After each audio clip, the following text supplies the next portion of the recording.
Another episode of the 6800. Got a few minutes between jobs, so I thought I'd have another quick look at this. Yes, I have found, well, I hope I've found the fault.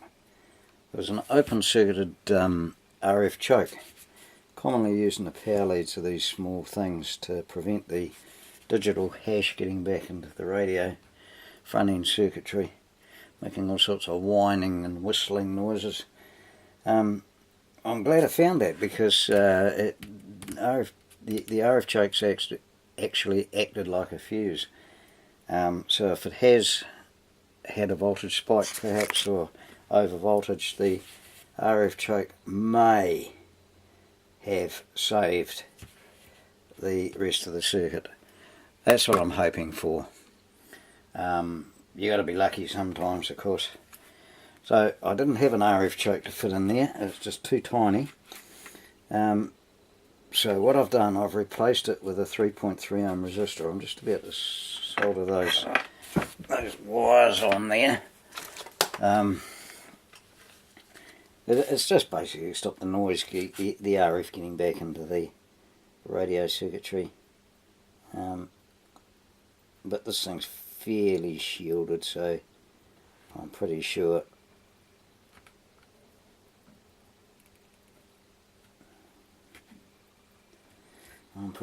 that, yeah, it'll be fine. I like using lots of flux on these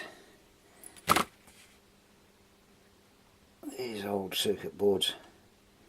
They get pretty,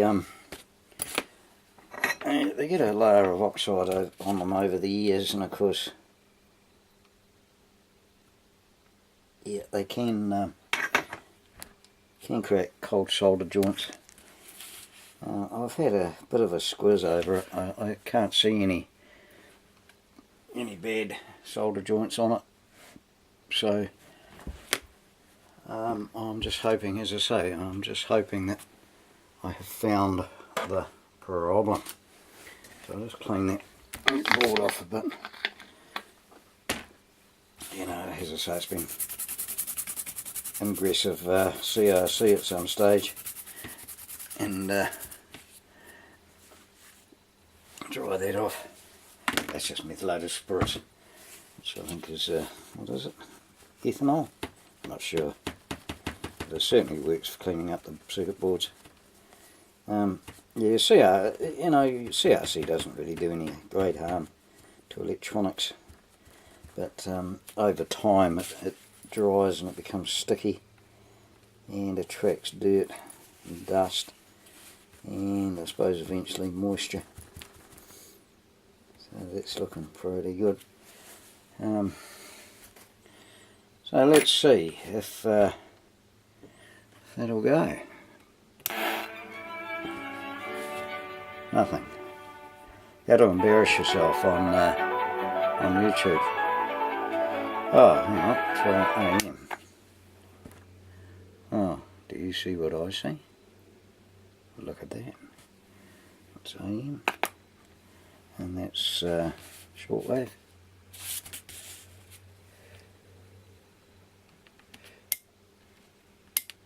Oh, that's awesome. In fact, that's almost, looks like the synthesizer's actually locking. So we may just have a going radio. I don't believe that. Now, one thing in common with all these radios, well, pretty much all of them, using a unhappy marriage between analog and digital, generally you'll find that there's a level translator transistor, let's call it. Takes an analog signal and basically amplifies it and turns it into a signal that a digital gate will actually recognise. Don't know if you know, but things like CMOS, let's take CMOS for an example. All the gates are looking for an input signal above or below half rail voltage.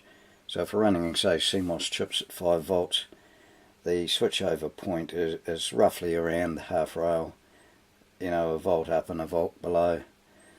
So obviously if you want to feed an oscillator signal into the CMOS chip as a divider, for instance, you need to have the collector or the emitter, depending whether it's a common emitter or an emitter follower stage. You've got to have that sitting at about half rail with the AC signal superimposed on that to get the most efficient transfer of signal into the digital gates. A lot of manufacturers, unfortunately, are pretty cavalier in the way they bias these stages, and over time they can drift, which causes all queer manner of things. You'll find a radio will work on a cold day but not a hot day, or vice versa.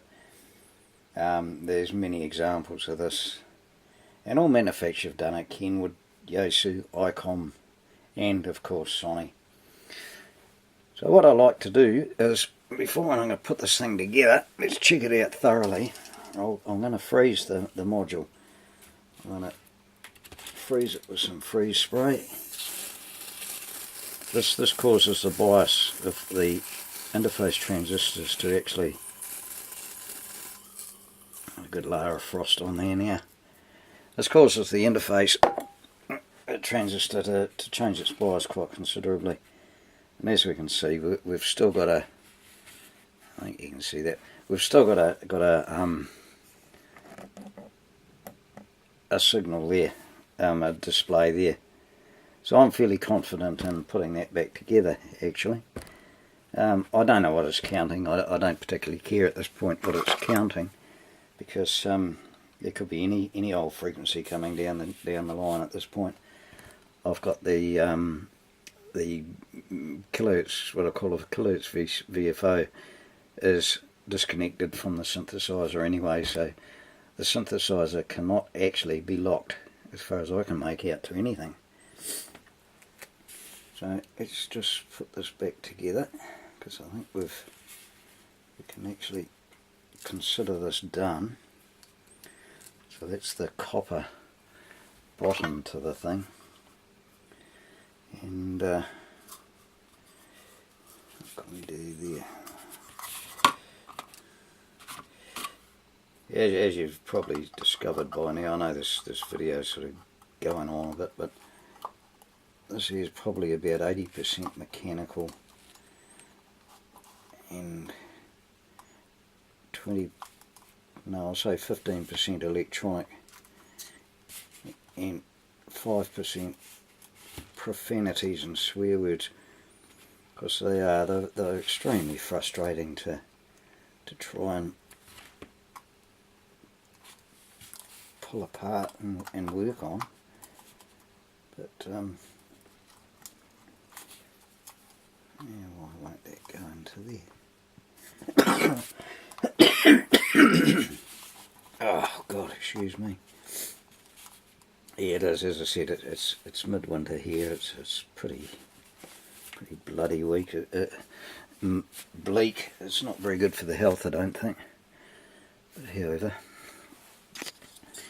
so here's our counter display, all fixed and ready to go. Look at that. So I'm very happy with that. Now, what the next on the list, that's another job out of the way. The next on the list will be to remove all this section here, all this plastic nonsense. I've got to remove the 4-gang tuning cap. Under here, about there by memory, and there we've got 2 transistors and I think one's a 10 meg oscillator, one's a low pass filter, I'm not sure. There's a couple of transistors there which are easy to get. I know under here there's a shield cam, I think it's under there.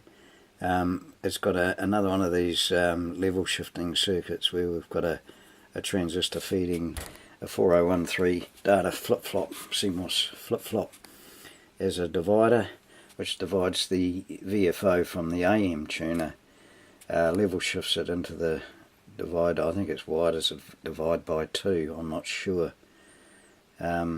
but that's definitely going to have to be changed too.